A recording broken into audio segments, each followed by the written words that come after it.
Друзья, у нас сегодня в гостях самые маленькие на планете Земля дальние родственники. Встречайте мармозеток, они же игрунки. Это крохотные приматы, которые выглядят так, будто вышли из какого-то сказочного мира. Они настолько маленькие, что легко помещаются на ладони и часто весят не более 100-150 грамм. Эти удивительные существа обитают в тропических лесах Южной Америки, преимущественно в Бразилии, и известны своей поразительной активностью, любознательностью и необычными социальными повадками. Существует 6 видов игрунок. Обыкновенная игрунка, черноухая игрунка, игрунка-куля, игрунка-жофруа, хохлатая игрунка и пушистоухая игрунка. У этих обезьянок все наперекосяк. И да, игрунки – это действительно обезьяны. Они относятся к подотряду широконосых обезьян. И начнем мы с внешности. По сравнению с другими обезьянами, мармозетки демонстрируют некоторые явно примитивные черты. У них есть когти, а не ногти, и осязательные волоски на запястьях. У них нет зубов мудрости, а их мозг устроен относительно примитивно. А температура тела необычайно изменчива, меняясь за день на 4 градуса.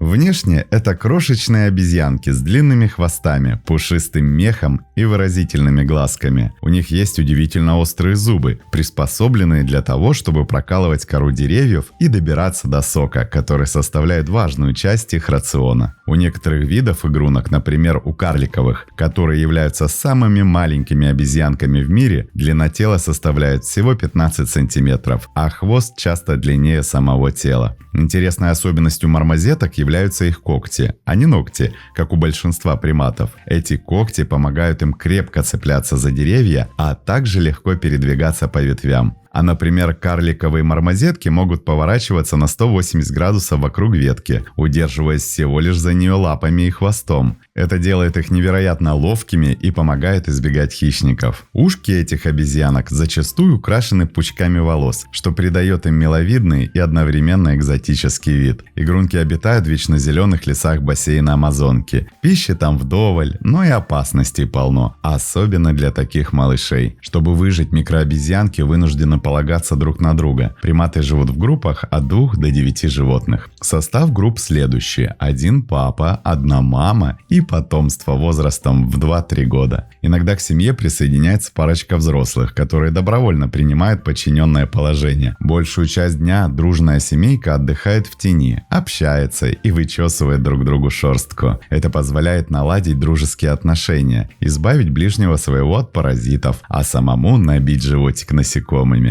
Но одними блохами сыт не будешь. Утром и после сиесты семейство организованно выходит на поиски пищи. Под их прицел попадают фрукты, насекомые и древесный сок. Обезьянки прогрызают в коре отверстия и лакомятся сладенькой водичкой. Эта особенность пищевого поведения уникальна среди приматов. О детском правиле «когда я ем, я глух и нем» игрунки не слышали. Даже во время кормежки приматы продолжают друг с другом трещать. Маленькие обезьянки имеют целый спектр криков. Первый тип необходим для того, чтобы обозначить свое местонахождение в пространстве. Второй привлекает внимание членов семьи к нажористым вкусняшкам. Третий – предупреждение о приближающейся опасности. А у некоторых видов игрунок есть способность к ультразвуковой вокализации. Это звуки, которые человеческое ухо не может уловить, но которые важны для общения внутри группы. Группы мармозеток очень сплоченные, и родители заботятся о своих детенышах коллективно. Игрунки плодятся круглый год, поэтому мать семейства беременеет каждые 5-6 месяцев, практически сразу после предыдущих родов. Много времени самка проводит за едой, ведь ей нужно кормить сразу 4 детей, 2 эмбрионов внутри и 2 младенцев снаружи, поэтому заботу о детях берет на себя вся семья. С маленькими детишками сидит отец и старшие дети. Они постоянно общаются с детьми, носят их на спинах и переносят матери, когда наступает время кормления. Окруженные лаской юные игрунки быстро принимают правила игры и начинают вычесывать шерсть своих родственников. Такой образ жизни очень полезен для всех. Малышня учится взаимодействовать с другими обезьянами, молодежь готовится заботиться о своем потомстве, а мама может спокойно кушать,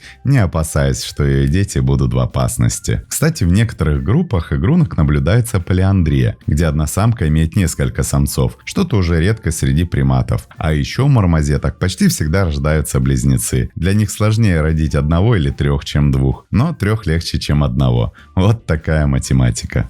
Мармозеткам свойственно еще одно удивительное явление, свойственное среди приматов лишь им. Это химеризм зародышевой линии. Явление, когда у одного организма присутствуют клетки с разными генетическими наборами. У игрунок это проявляется в том, что в их организме могут присутствовать клетки не только с их собственным генетическим материалом, но и с генетическим материалом их братьев или сестер. Этот феномен возникает из-за того, что у игрунок в утробе часто развивается несколько эмбрионов одновременно, и на ранних стадиях развития между ними происходит обмен клетками через плаценту. В результате уже после рождения в организме одного детеныша могут находиться клетки с ДНК его брата или сестры. Это делает игрунок уникальными среди млекопитающих. Кстати, самцы игрунок являются исключительно внимательным примером отцов в животном царстве, помогая своим подругам при родах и перекусывая пуповины, прикрепляющие новорожденных к их матерям. Они служат няньками для своего потомства и носят их на спине. Но есть и исключения. Было замечено, что отцы оказывают значительно большую заботу химерным младенцам, чем нехимерным. Когда игрунке исполняется 2 полных года, она может покинуть родную стаю и отправиться на поиски второй половинки. В эти моменты примат особенно уязвим, поэтому он старается найти пару как можно быстрее. Только из-за вырубки лесов с каждым годом сделать это все сложнее, и молодой семье приходится тратить все больше времени для того, чтобы найти незанятый уголок. Мармозетки живут относительно недолго. В дикой природе около 10 лет, но в неволе могут прожить и до 18, благодаря отсутствию хищников и болезней. Самая значительная угроза для игрунок – это утрата их естественной среды обитания. Тропические леса, в которых живут эти маленькие приматы, подвергаются интенсивной вырубке для сельского хозяйства, лесозаготовок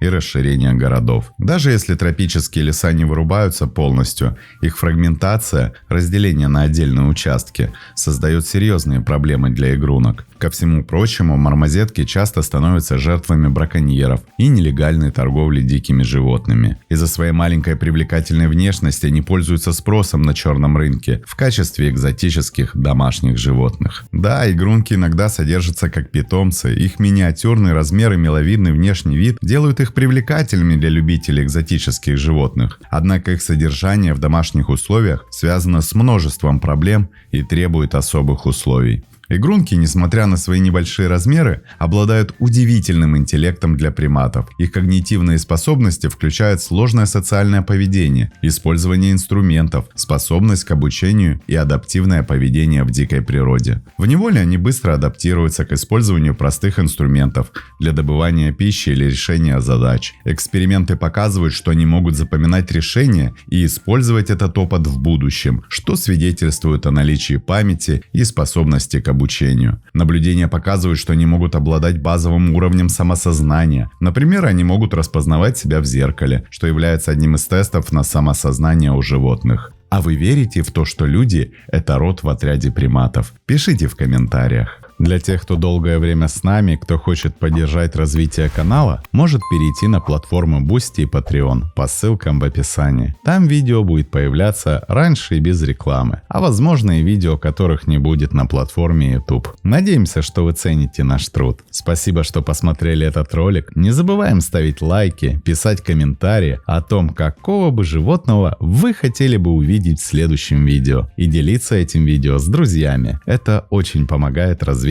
нашего небольшого сообщества. Подписывайтесь на наши паблики по ссылкам в описании к видео. Там много интересного. С вами был канал о животных ЗУ. Мы собираем большую видеоэнциклопедию про все виды животных планеты. Любите природу вместе с нами. До скорых встреч!